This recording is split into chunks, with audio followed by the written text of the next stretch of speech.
Et on fait le point tout de suite sur les dernières actualités, les dernières nouvelles dans le monde des crypto-monnaies ou crypto-actifs dans l'écho des cryptos. Et pour cela, nous avons le plaisir de recevoir sur le plateau de Smart Patrimoine Salomé Tiblou-Galas. Bonjour Salomé Tiblou-Galas. Bonjour. Bienvenue sur le plateau de Smart Patrimoine. Vous êtes superviseur blockchain et crypto chez KPMG France. Et on va revenir un petit peu sur les dernières actualités en lien avec les cryptos, mais aussi avec l'investissement.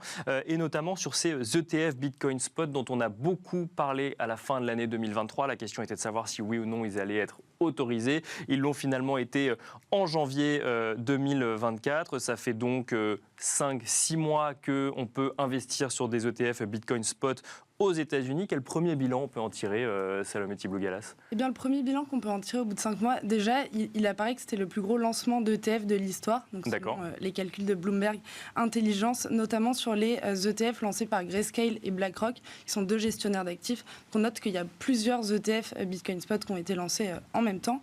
Et en termes de chiffres, eh bien, là aussi, on voit que c'est un très bon début, puisque les ETF Bitcoin Spot ont dépassé toutes les prévisions qu'on pouvait avoir, notamment du côté des gestionnaires d'actifs sur un an, en seulement 5 mois. Et si on regarde du côté des volumes, eh bien, c'est 300 milliards de volumes cumulés depuis leur lancement, et un peu plus précisément, peut-être sur un chiffre qui nous intéresse davantage, c'est 15 milliards de volumes entrants. Donc voilà, on se rend compte que ces ETF Bitcoin attirent de nombreux capitaux.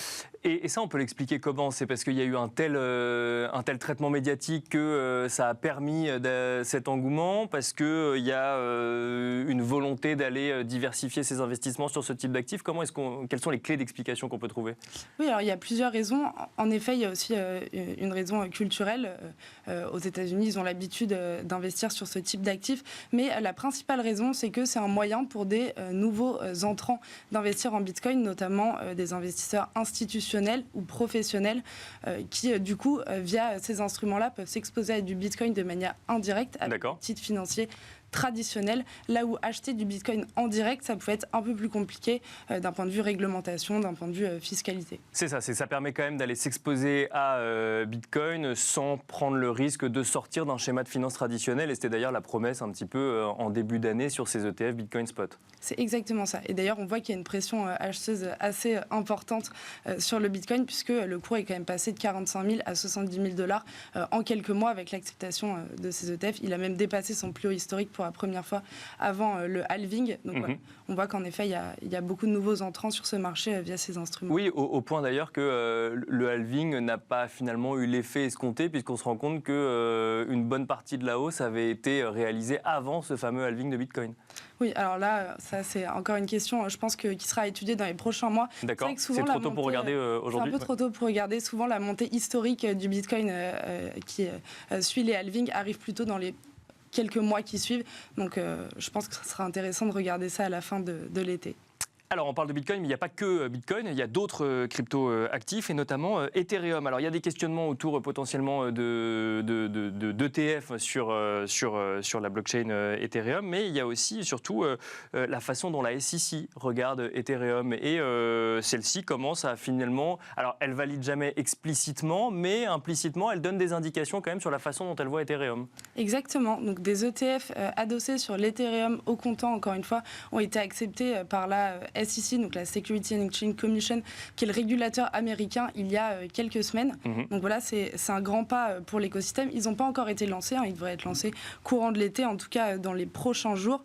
Et ça permet de statuer un peu sur le statut réglementaire d'Ethereum, parce qu'il y a encore quelques temps, on disait que la SEC, justement, considérait Ethereum comme étant une security, donc un titre financier, ce qui a de très fort impact, puisque les securities aux États-Unis sont régulées de manière beaucoup plus drastique que les commodities, les marchandises. Donc ça voulait dire pour tous les acteurs qui proposent des services en Ethereum une sorte d'avalanche de régulation et stopper en tout cas ces services-là aux États-Unis.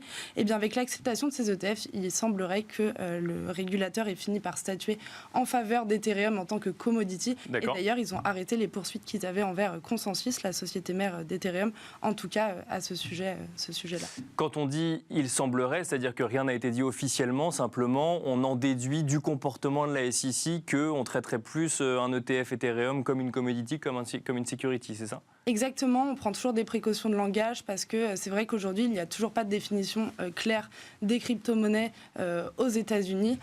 C'est pour ça qu'on se demande toujours si ça tombe sous le coup de la régulation de la CFTC qui régule les commodities ou de la SEC qui régule les securities, dirigée par Gary Gensler. Et c'est vrai qu'il menait un peu une croisade contre les acteurs crypto depuis quelques mois. Ça a l'air un peu aussi de changer dans le contexte des élections américaines. On s'est rendu compte que les crypto-monnaies étaient un peu devenues un enjeu qui attire plus d'électorats, en tout cas qui n'en retire.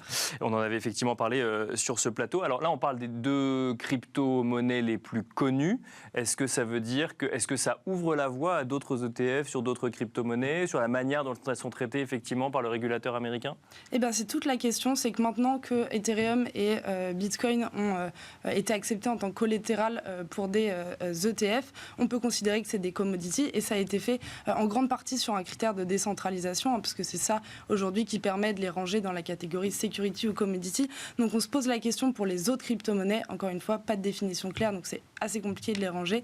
Mais la question se pose d'autant plus là sur Solana, puisque Vanek, qui est un des gestionnaires d'actifs, qui a déposé une des demandes pour des ETF Bitcoin au début de l'année, et 21Share, qui est également un gestionnaire d'actifs européen, ont déposé des demandes pour des ETF adossés à du Solana au comptant. Spot, donc. Spot, exactement. Donc là aussi, on se pose toute la question.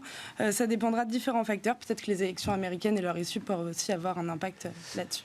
Et puis ça va amener d'autres questions, hein. Salomé Tiblou-Galas, un ETF ne suit pas forcément une valeur quand on parle d'une action. Parfois, ça suit un panier de valeurs, ça suit un indice. Est-ce que demain, on pourra imaginer des ETF suivant plusieurs cryptos, par exemple? Exactement.